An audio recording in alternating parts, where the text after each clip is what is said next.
Dad's silent revenge. The recording app on my phone was still running when my wife Melissa burst through the front door of my Vermont cabin, dragging 2 massive suitcases behind her. "Alan, honey, we need to talk about your living situation up here," she announced, not even bothering to knock. "I've been worried sick about you being all alone in these mountains. My name is Alan Pierce. I'm 62 years old and I've been living in this mountain cabin for the past 3 years since I sold my construction company for $2.1 million. 35 years of building houses, starting with just me and a beat-up pickup truck, ending with 50 employees and more work than we could handle. Now I spend my days fishing the local streams and reading in my workshop, or at least that's what I thought I'd be doing." Melissa stood there in my living room, her eyes already scanning the place like a real estate agent sizing up a property. She's 57, my wife of 20 years, and until about 6 months ago, I thought we had a solid marriage. She used to be in real estate before she decided being my wife was a full-time job. What I didn't know back then was that she'd been studying me like a construction blueprint, looking for weak spots. "The isolation isn't good for you," she continued, wheeling those suitcases toward the guest bedroom without asking. "I think it's time we moved in together, full time. So I can keep an eye on you, keep an eye on me." That phrase had been coming up a lot lately in our conversations, along with words like forgetful and confused, and maybe you should see someone about that. Funny thing is, my memory's sharp as the day I started my first construction job. I can still quote every building code in Vermont and remember the exact cost of materials from jobs I did 20 years ago, but Melissa had been planting seeds. Little comments here and there. "Did you forget we talked about this?" when I was pretty sure we hadn't. "You seem a bit mixed up today when I felt perfectly clear. Maybe you should write things down when I'd never needed to before." Looking back now, I can see it started right after I sold the company. At first, I thought it was just normal concern for a new retiree. She'd ask about my daily routine, my plans, my financial decisions. "Are you sure you want to spend that much on the cabin?" she'd said when I bought this place. "Maybe we should discuss these big purchases together." The thing is, I'd already been discussing everything with her for 20 years. We'd always made decisions together, shared everything. But something changed after the money came in. Her questions got more frequent, more pointed. She started suggesting I might need help managing my finances. "You're getting older, honey," she'd say with that concerned look. "These things become harder to keep track of. I was 59 when I retired. Hardly ancient." The real wake-up call came 2 months ago. I was having coffee at Murphy's Diner in town when my old friend Leonard Davis, who's a notary, pulled me aside. "Alan," he said quietly, "I had a strange visit yesterday. Your wife came by asking questions about the process for having someone declared mentally incompetent. Said she was asking for a friend, but she seemed mighty interested in the details. Leonard's been doing notary work for 30 years. He knows when someone's fishing for information they shouldn't need. That conversation stuck with me, so I started paying attention. Really paying attention. I noticed Melissa had been making phone calls when she thought I wasn't around. Quick, hushed conversations that stopped the moment I walked into the room. I noticed she'd been asking my neighbors questions. "How does Alan seem to you lately? Has he been acting different?" Mrs. Johnson from down the road mentioned it to me. "Your wife seems real concerned about you, Alan. Asked me if I'd noticed you being forgetful or confused. I told her you seem sharp as ever to me, and then there were the doctor visits." Melissa had been calling my physician, Dr. Stanley Miller, asking about signs of dementia and when families should be concerned. Doc Miller mentioned it to me during my last checkup, thinking it was sweet that my wife was so concerned about my health. That's when I knew something was seriously wrong. She called 3 times last month, Doc Miller said, asking about memory tests, cognitive assessments. Said you'd been having episodes. I'd never had any episodes. My mind was as clear as it had ever been. I started thinking back over our 20-year marriage, looking for signs I'd missed. Melissa had always been good with money, handled our finances, made suggestions about investments. I'd trusted her completely, maybe too completely. She'd met me when I was 42, a widower with a young daughter named Linda. My first wife had died in a car accident, and I was struggling to raise Linda alone while building my business. Melissa seemed like a godsend. She was charming, helpful, great with Linda. She made our house feel like a home again. But now I was remembering things differently. How quickly she'd taken over our household finances. How she'd gradually convinced me to put everything in joint accounts for simplicity. How she'd suggested I didn't need to involve Linda in discussions about my will or estate planning. "It's between us, honey," she'd say. Family money should stay in the immediate family. Linda was my family, my daughter from my first marriage. But somehow, over the years, Melissa had made it seem like Linda was an outsider, someone who might complicate our financial planning. I thought about the construction business I'd built from nothing. Started with a $500 loan and a used truck. Worked 70-hour weeks for decades, rain or shine, learning every trade, building relationships with suppliers and customers. By the time I sold, we had crews working on projects all over central Vermont, houses, commercial buildings, renovations. We had a reputation for quality work and fair dealing. The $2.1 million sale price represented 35 years of my life. Every early morning, every aching back, every difficult customer, every satisfied homeowner. It was supposed to be my security, my legacy, my peace of mind in retirement. So when Melissa showed up unannounced with her suitcases, ready to keep an eye on me, I was ready for her. "That's thoughtful of you," I said, keeping my voice pleasant. "Let me help you with those bags." What Melissa didn't know was that I'd been preparing for this moment for weeks. See, when you spend 35 years in construction, you learn a thing or two about surveillance and security. I'd installed cameras throughout the cabin. Not obvious ones, but small, professional-grade units tucked into corners and behind picture frames. The kind we used to use on construction sites to prevent theft. I'd also been working with Howard Thompson, an elder law attorney I'd found through my old business network. Smart guy, specializes in protecting seniors from exactly the kind of thing I suspected Melissa was planning. The first thing I did after Leonard's warning was call my daughter Linda. She's 38 now, married to Kenneth Garcia, an insurance adjuster. They live about an hour away in Burlington. Linda and I had grown distant over the years, and I realized now that Melissa had been quietly encouraging that distance. "Dad," Linda sounded surprised when I called. "Is everything okay?" "I hope so," I said, "but I need to ask you something. Has Melissa ever talked to you about my health? About me maybe needing help managing things?" There was a long pause. "Actually, yes, she called me about a month ago. Said she was worried about you living alone, that you'd been forgetting conversations, making questionable financial decisions. She asked if Kenneth and I had noticed anything. My blood ran cold. What did you tell her?" "I told her you seemed fine to me, but that we don't see you very often anymore." Linda's voice got smaller. "Dad, is something wrong? Are you having problems?" "The only problem I'm having is that your stepmother seems to think I am." I explained everything to Linda. Leonard's warning, the doctor calls, the subtle comments about my mental state. Linda listened without interrupting. "That's terrifying," she said finally. "What are you going to do?" "I'm going to document everything, and I'm going to need your help."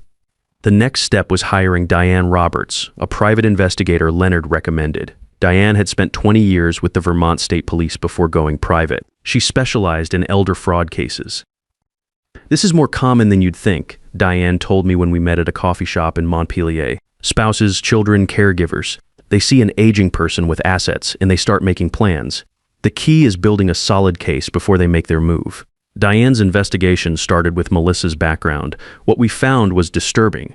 Melissa's real estate career hadn't just ended, it had been terminated. In 2015, an elderly client named Barbara Wilson had filed a formal complaint against Melissa with the Vermont Real Estate Commission. Barbara was 72 at the time, a widow looking to downsize from her family home. Melissa told me the house needed tens of thousands in repairs. Barbara explained when Diane contacted her. Foundation problems, electrical issues, a roof that was about to cave in. She showed me estimates from contractors said I'd be lucky to get $200,000 for the place. She had a buyer ready to take it off my hands quickly. The house was actually worth $350,000. Barbara's son got suspicious and hired an independent inspector who found only minor issues.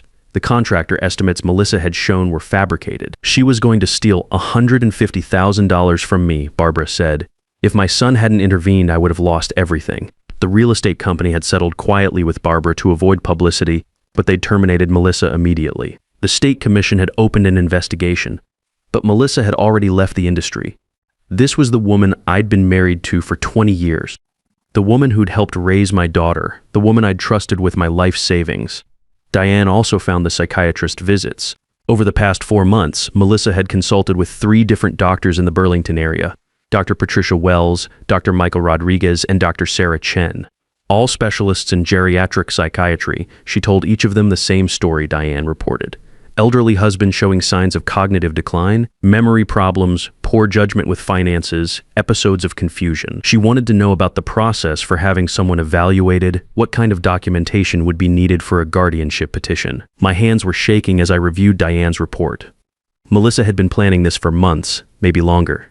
The worst part was the internet search history Diane had pulled from our home computer. Searches going back 6 months. How to have someone declared mentally incompetent in Vermont guardianship laws for elderly spouses. How long does guardianship process take? Can wife become guardian without consent? Signs of dementia in 60-year-old men she'd been researching, studying, planning to steal my life. Howard Thompson reviewed everything Diane had found. This is a clear pattern of predatory behavior, he said. But we need to catch her in the act. We need documentation of her actually attempting the fraud. That's when I made the decision to wire the cabin for sound and video. I called in favors from my old construction crew. Jimmy Martinez, who'd been my electrical foreman for 15 years, came up on a weekend to install the system. "You sure about this, boss?" Jimmy asked as he ran cables behind the walls. "This is some serious stuff, I'm sure," I said. And Jimmy, not a word to anyone, not even your wife. The cameras were tiny, hidden in smoke detectors and behind picture frames. The audio system recorded everything: phones, conversations, even whispered discussions. Vermont is a one-party consent state, which meant as long as I was aware of the recording, it was completely legal. I also started carrying my phone everywhere, with a recording app ready to go. Every conversation with Melissa was documented. The final piece was setting up my legal protection. Howard helped me draft a new will that couldn't be easily challenged. We also prepared powers of attorney and advanced directives that clearly stated my mental competency and my wishes. "If she tries to have you declared incompetent," Howard explained, "we'll have overwhelming evidence that you were thinking clearly when you made these decisions." 2 weeks after I'd finished preparing my defenses, Melissa showed up with her suitcases. She thought she was moving in with a confused, vulnerable old man. She had no idea she was walking into a trap. "I think you'll be very comfortable here," I told Melissa as she settled into the guest room. "Make yourself at home." And that's exactly what she did. Over the next 5 days, I watched Melissa work and I recorded every minute of it. She started by going through my mail, bills, bank statements, anything with financial information. I caught her on camera photographing documents with her phone while I was supposedly napping in my recliner. She was building a file, creating evidence of my financial mismanagement and confusion about money. The first phone call came on day 2. I was in my workshop, but the audio system picked up everything from the kitchen landline. "Yes, this is Mrs. Pierce," Melissa said. "I'm calling about my husband, Alan. I'm very concerned about his mental state. Yes, he's been having episodes, forgetting important conversations, making poor financial decisions. Just yesterday, he couldn't remember talking to the bank about our account. I'd never called any bank. Our accounts were separate, always had been. I think he needs a professional evaluation." Melissa continued. "What's the process for having someone assessed? I see. And if the evaluation shows cognitive decline, what are the legal options for the family?" She made 3 more calls that day. Different doctors, all asking the same questions, building her paper trail. On the 3rd day, she drove into town and came back with a stack of forms. Guardianship paperwork from the Rutland County Courthouse. That evening, after what she thought was a particularly convincing display of my confusion about what day it was, she tried to get me to sign them. "It's just some insurance paperwork, honey," she said, sliding the documents across my kitchen table. "Nothing important." "The agent said you need to update your beneficiaries." I looked at the forms carefully. They weren't insurance papers. They were legal documents that would give Melissa complete control over my medical decisions and finances if I was declared mentally incompetent. Emergency guardianship papers that could be filed immediately. "Let me read through these first," I said. "You know how I like to understand what I'm signing?" Her smile got a little tight around the edges. "Oh, Alan, it's really just routine stuff. Your eyes aren't what they used to be. I can explain everything." My eyes were fine, but I pretended to squint at the papers, playing up the confused old man act. "Yeah, you're probably right, but humor me. I'll look them over tonight." "There's really no need," Melissa pressed. "The agent is coming by tomorrow morning. It would be so much easier if we had everything ready tomorrow morning." "You didn't mention any agent coming by. Did I forget to tell you?" She looked concerned. "See, honey, this is exactly what I'm worried about. You're forgetting more and more conversations lately." I wasn't forgetting anything, but I nodded slowly, playing the part. "Maybe you're right. My mind does feel a bit foggy lately." Her eyes lit up. "Exactly. That's why we need to get these papers in order while you're still able to make decisions." That night, I called Howard Thompson. "She's made her move," I told him. "Got the guardianship papers and everything, trying to get me to sign them under false pretenses." "Good," Howard said. "Now we have something concrete to work with." "How's the evidence gathering going? Better than I hoped?" "I've got her on camera going through my financial documents, recorded phone calls where she's lying about my mental state to doctors, and now attempted fraud with these fake insurance papers." "Excellent. In Vermont, that's attempted exploitation of a vulnerable adult. It's a felony, but we need more." "Any history of this kind of behavior?" "Actually, yes. I told Howard about Barbara Wilson and the real estate fraud from 2015. "Perfect. That establishes a pattern, but I want to catch her red-handed with the guardianship fraud." Can you stall her for a few more days?" The next morning, there was no insurance agent. Of course there wasn't. Melissa seemed flustered when I asked about it. "Oh, he had to reschedule," she said quickly. "These agents, you know how busy they are." "What was his name again?" I asked. "I want to look up his credentials online, his name." "Oh, Johnson, Bill Johnson." "But Alan, you really don't need to worry about those details, so that's why I'm here to help you. There was no Bill Johnson, I'd already checked." Over the next 2 days, Melissa's behavior became more desperate. She made more phone calls, this time to lawyers. I heard her asking about emergency procedures and expedited guardianship for urgent cases. She also called Linda. "Hi, sweetie." Melissa's voice was sugary sweet on the recording. "I wanted to update you about your father." "Well, I'm staying with him now, and I have to say I'm very worried. He's been having real problems with his memory. Just this morning, he couldn't remember our conversation about the insurance papers. No, he seems to think they were something else entirely. Got quite agitated about it. I could hear Linda's voice faintly through the phone. Are you sure? He seemed fine when I talked to him last week. Oh, honey, he's very good at covering it up. Pride, you know? Men his age don't like to admit they're struggling. But between you and me, I think we need to start making some difficult decisions about his care. What kind of decisions? Legal ones. Making sure his finances are protected, that someone can make medical decisions if needed. I hate to burden you with this, but as his wife, I feel responsible." The manipulation was breathtaking. Melissa was positioning herself as the concerned spouse while painting me as a declining old man too proud to admit his problems. But she'd made a mistake. Linda knew about the recording plan. We'd coordinated everything. "That's terrible," Linda said, playing along perfectly. "What can I do to help?" "Well, there are some papers he needs to sign, legal protections, but he's been resistant, confused about what they are. Maybe if you talk to him, convinced him it's for his own good. Of course I'll drive up this weekend." After Melissa hung up, I heard her on the phone again immediately. "Howard, it's Melissa Pierce, about those guardianship papers we discussed. Yes, I think we need to move quickly. His daughter is coming this weekend, and I'd like to have everything filed before then. What's the fastest we can get a court date?" "Howard?" She was talking to a lawyer named Howard. For a moment, my blood chilled. Could she be talking to Howard Thompson? But then I realized she had to have found her own attorney. She was planning to file the papers immediately after I signed them. The trap was closing. But this time, Melissa was the one walking into it. That Friday afternoon, I decided it was time to spring my trap. "Melissa," I said over lunch, "I've been thinking about those papers you wanted me to sign.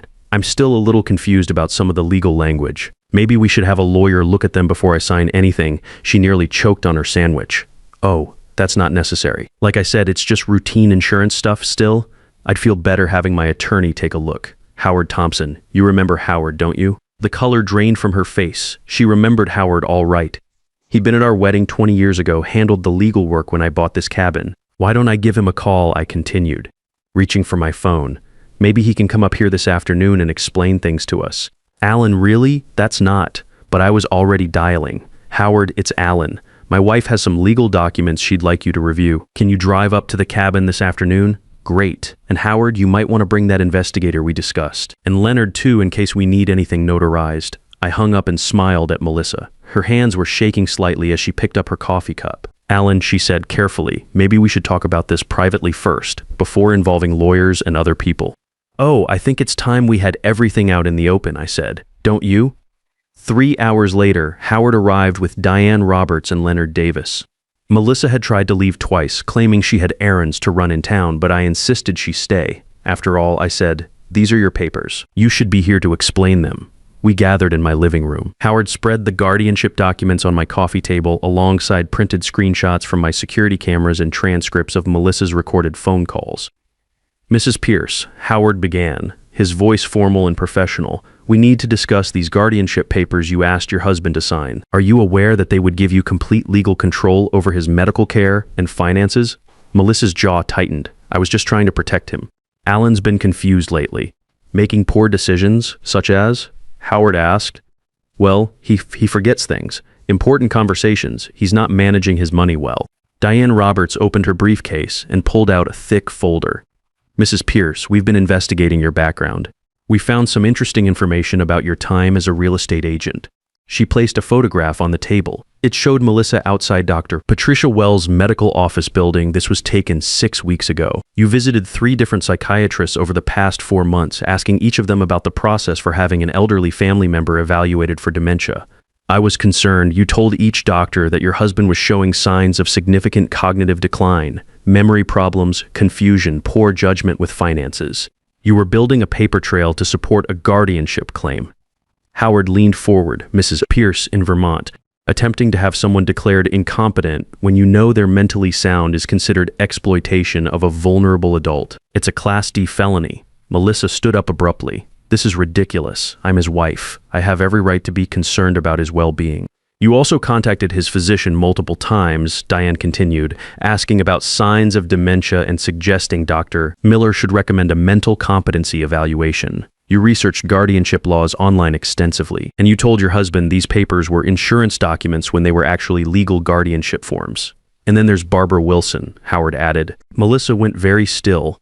Ms. Wilson is 80 years old now, living in Burlington. She remembers you quite well from 2015. She's willing to testify about how you tried to manipulate her into selling her house for $150,000 below market value. That was a misunderstanding, Melissa said quickly. Was it? Because we also found records of your consultation with attorney Vincent Shaw about expedited guardianship procedures. Quite a coincidence that you were researching emergency legal processes while simultaneously trying to convince your husband he was mentally incompetent. I watched Melissa's face cycle through emotions: shock, anger, fear, and finally something cold and calculating. She was looking for an escape route. And finally I said, standing up and walking to my entertainment center, there's this. I turned on my TV and started playing footage from my security cameras. Melissa going through my desk drawers. Melissa photographing my bank statements with her phone. Melissa on the phone saying, yes, he's definitely showing signs. Forgetting conversations, making poor decisions about money. I'm really worried about his ability to live independently. The audio was crystal clear. Her voice, her lies, her manipulation, all documented. Vermont is a one-party consent state, Howard explained. Mr. Pierce had every right to record conversations in his own home. Melissa watched the footage in silence. When it finished, she looked at me with something approaching hatred.